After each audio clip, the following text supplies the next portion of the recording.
Kugihan kayo ang bibina nako guys.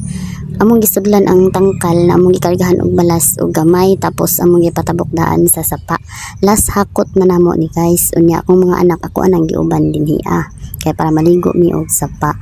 Aron dili mabugatan iyahan na lang pong gibalik-balikan og yabo aron madungagan ang amuang dala.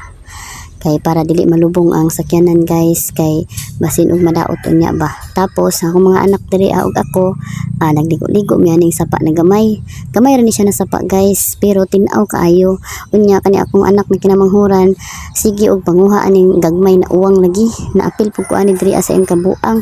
Sige pug kog pangita aning daplin kay aron makakuha lang gid mig uwang, kay kani lagi na ignorante og sapa guys. Kay ang sapa sa Davao no kay mura baya og kanang 3-in-1 na kape ang color na dinhi tag sa taon makitag tin-aw na sapa mo ni sila na pero gyud nilang lipaya na nakaligo sila og sapa. Dili ni siya lalom pero lipay kini sila dinhi halos dili na manguli guys, kay gusto pa gid nila na magdugay og ligo-ligo aning sapa bisan perti ra ang gamaya perti na mong lingawa oy.